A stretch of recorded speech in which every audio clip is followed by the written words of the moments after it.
Hello, writers. Welcome to another weekly write-along. I'm Eva Deverell, and we are going to be doing 2 word sprints together. The first will be a 5-minute free write, and I want to give a shout out to Danielle this week, who told me on Twitter how helpful she found warm-up exercises for her writing. So take her advice, and if you're having trouble starting your writing, do a 5-minute warm-up. It doesn't have to be about anything specific. It's just aimed at getting all the dross out of your head and warming up your fingers and your brain. So grab a pen and paper or open up a new document. I will start with a short excerpt and then we'll move on to the free write, and then we're going to do a 15-minute longer word sprint where I will give you a prompt which you can choose to use or to discard, and you can do your own thing, whatever you feel like. So our excerpt this week is from his Dark Materials, and specifically the 3rd book, The Amber Spyglass by Philip Pullman. And I thought this week we could focus a little bit more on descriptions. So far I've tended to do prompts that were about characters or sometimes plot, but I find it, description is such an important aspect in drawing you into a story, and I think that the best writers, as well as being storytellers, they're really excellent at descriptions, at imagery, and painting a picture for you. And I think this, this page and a half from the beginning of The Amber Spyglass does that beautifully. It really draws you into the story very quickly without really even mentioning any people. It just sets the setting, and granted, Philip Pullman doesn't need to do much at this point because it is the 3rd book in the trilogy and he had us hooked a long time ago, but it's still a really, really beautiful beginning to the story, I think. But let me know what you think. I will just read it out quickly and then we will move on to our free write.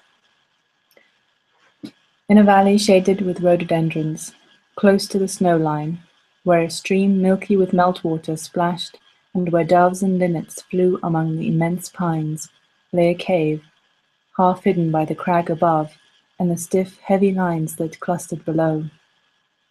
The woods were full of sound, the stream between the rocks, the wind among the needles of the pine branches, the chitter of insects and the cries of small arboreal mammals, as well as the birdsong. And from time to time a stronger gust of wind would make one of the branches of a cedar or a fir move against another and groan like a cello. It was a place of brilliant sunlight, never undappled. Shafts of lemon-gold brilliance danced down to the forest floor between bars and pools of brown-green shade, and the light was never still, never constant, because drifting mist would often float among the treetops, filtering all the sunlight to a pearly sheen and brushing every pine cone with moisture that glistened when the mist lifted. Sometimes the wetness in the clouds condensed into tiny drops, half mist and half rain, that floated downwards rather than fell, making a soft, rustling patter among the millions of needles. There was a narrow path beside the stream, which led from the village, little more than a cluster of herdsmen's dwellings, at the foot of the valley to a half-ruined shrine near the glacier at its head, a place where faded silken flags streamed out in perpetual winds from the high mountains, and offerings of barley cakes and dried tea were placed by pious villagers. An odd effect of the light, the ice, and the vapour enveloped the head of the valley in perpetual rainbows. So I hope you enjoyed that, despite my awful reading. So you can, use the free write to think about that excerpt, to respond to it in some way, or you can just write about whatever's on your mind. So I will set my timer for 5 minutes. 3, 2, 1, get writing.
that's time up.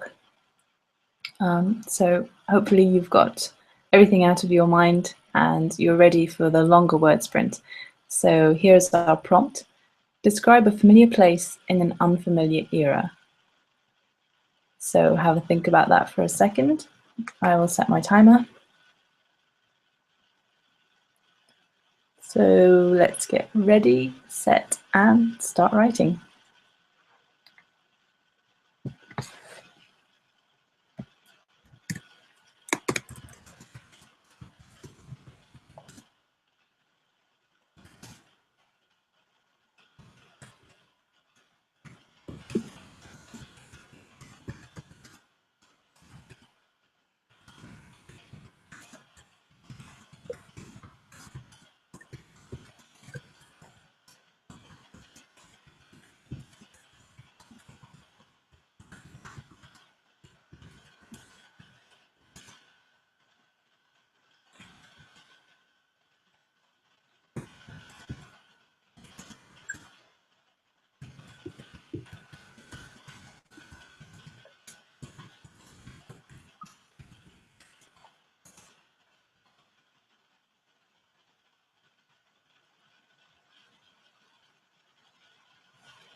That's our time up. I hope you enjoyed that word sprint. Let me know on Twitter how many words you got, and I'm Eva Deverell on there, and you can also leave me a comment on YouTube if you want. I will see you next week, I hope, for another weekly write-along. Same time, same place. Keep writing and have a lovely week.